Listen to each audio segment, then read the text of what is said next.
Hey there everybody, you're traveling with Jack, and as I always say, my heavenly wife Pam, of course. We're in the kitchen today for just a quick and easy dish that we're getting started, but we'll let it finish in the crock pot later on. I got this crazy idea of how I could probably do collard greens in a wok. What a great idea it was. Here they are cooking down below. You'll see the steam coming up. I've got my cut up collard greens. I've got some onion. I've got some red pepper flakes, some garlic, some salt and pepper. And we're going to give it a nice little stir there because what we're doing, it's also got just a little bit of olive oil. And what this does, it just kind of tenderizes the collard greens because we want them to be nice and tender when we eat them. Now, this is only going to be cooking for just, it's basically done.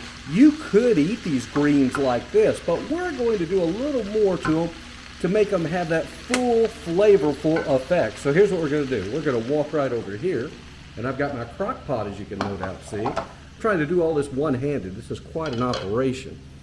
So, here we go. We're going to put our collard greens in the crock pot. There we go. Oop, I lost a little bit on the side of the cabinet there. Okay. I'm not sure I can do this with one hand. I got to get that tripod that comes with this new fancy-dancy camera. But I'll do this for demonstration purposes anyway, so you have an idea. So, we've got them in our crock pot now, right? And we've got it set on low. We're gonna let them cook low and slow, kind of like they do barbecue here in the South, but we're not completely done just yet. We're now headed over to the refrigerator. What am I looking for? Bingo bango, there it is. Chicken broth.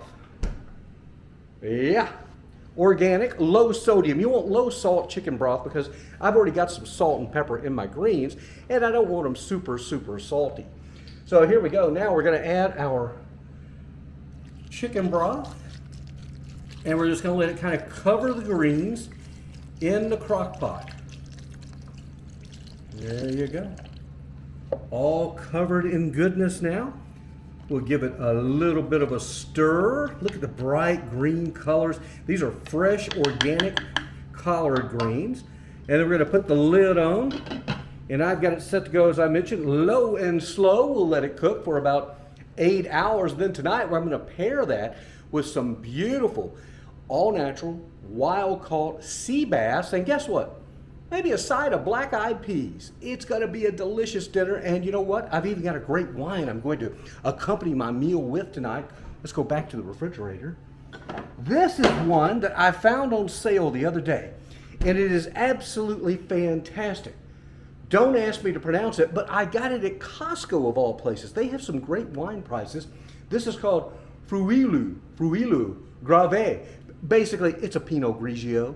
I got it for like $5.99. It tastes like a $29.99 wine, and that's going to pair really well with our sea bass and our collard greens.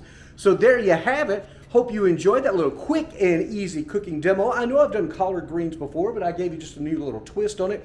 What I found out was the wok really softens them up really fast, much faster than when I did it in the black cast iron skillet. So it's a pretty good way to go. Until we see you next time, be sure to subscribe to our channel. Tell your friends, your neighbors, anybody you know. It's Traveling with Jack and Pam on YouTube. And I do have a podcast for those of you trying to make it through tough times.